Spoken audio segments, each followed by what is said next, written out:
Hello friends, welcome to दीदी की classes. आज मैं आपको आपके सेकंड चैप्टर मेरे संग की औरतें कहानी पढ़ाऊंगी। तो आइए शुरू करते हैं। मेरे संग की औरतें पाठ लेखिका मृदुला गर्ग जी के द्वारा लिखित है। इस कहानी को वर्णित करते हुए लेखिका कहती हैं कि उनकी एक नानी थी जिन्हें वह कभी नहीं देखी थी।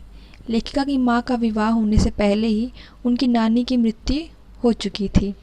लेखिका को अपनी नानी से कहानी सुनने का सौभाग्य नहीं मिल पाया था, परंतु वह नानी की कहानियों को ज़रूर सुनी थी, जिसका वास्तविक मर्म लेखिका को बाद में समझ में आया।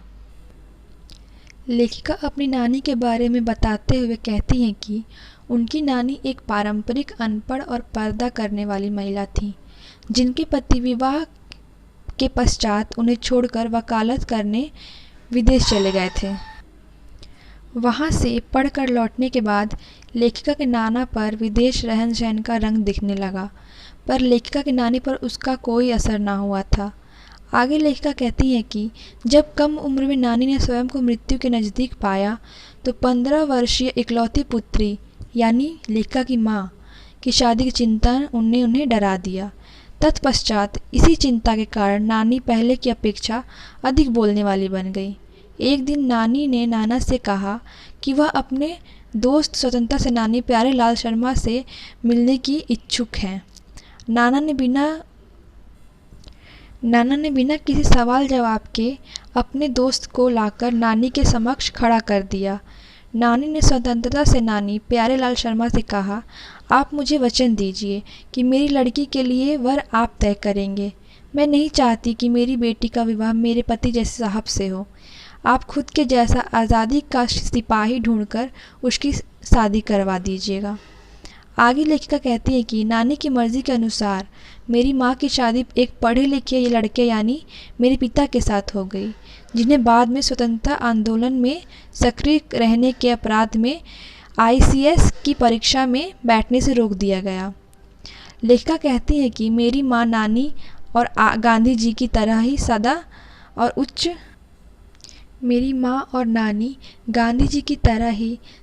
और उच्च विचारों वाला जीवन जीने की आदी हो गई थीं। नाना पक्के साहब माने जाते थे। वे सिर्फ नाम के हिंदुस्तानी रह गए थे।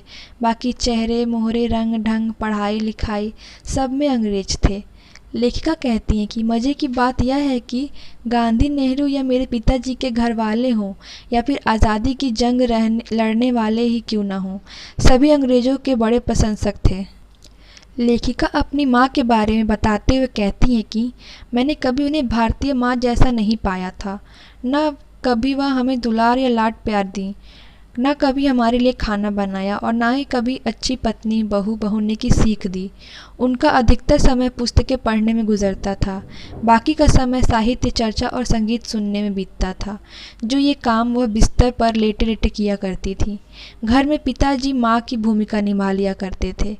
लेखिका कहती है कि छोटे से घर में 6 बच्चों के साथ सास ससुर आदि के रहते हर व्यक्ति को स्वतंत्र रूप से रहकर अपने निजित्व बनाए रखने की छूट थी। इसी निजता का फ़ायदा उठाकर हम 3 बहनें और एक छोटा भाई लेखन को समर्पित हो गए। लेखिका आगे कहती हैं कि जब मेरी माँ पहली बार गर्भ धारण की तो मेरी परदादी ने मंदिर में जाकर मन्नत मांगी थी कि मेरी बहू का पहला बच्चा लड़की के रूप में पैदा हो।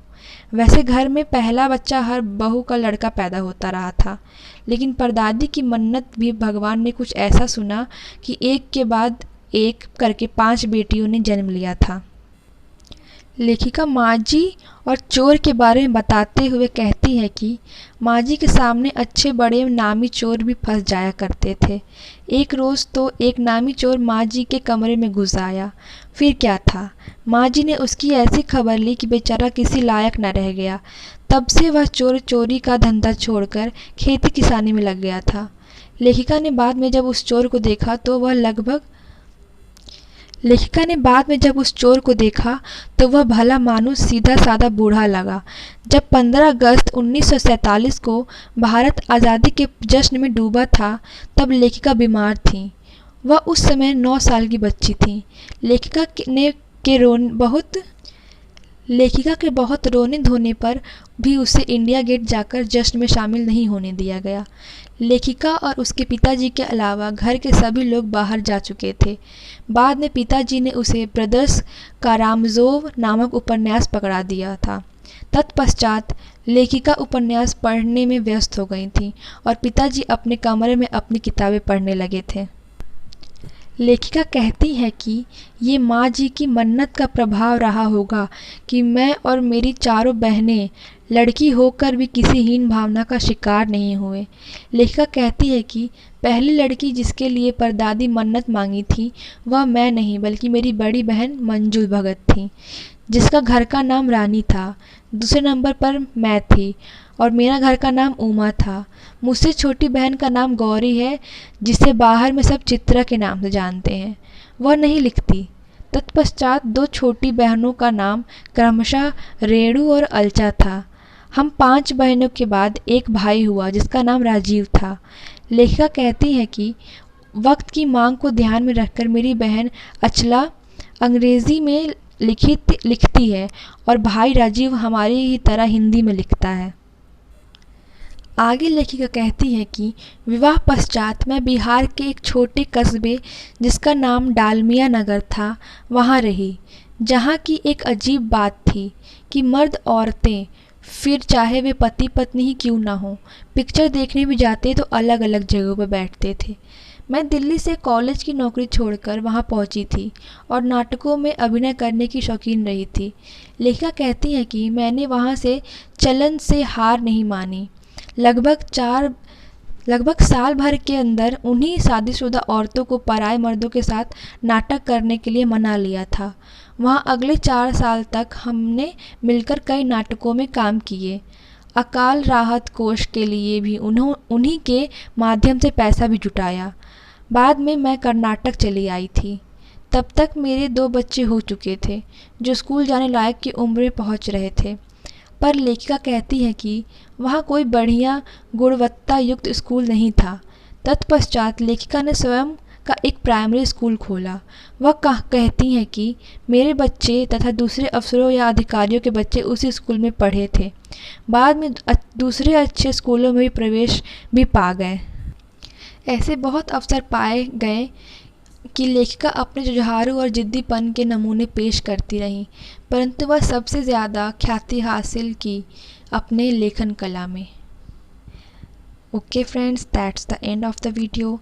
If you like it then please like, share, comment and subscribe. और इसके जो क्वेश्चन आंसर के नोट्स हैं वो मैं PDF के फॉर्म में नीचे डिस्क्रिप्शन में दे दूँगी. So please if you like the video then please like, comment, share and subscribe also. Please. Thank you.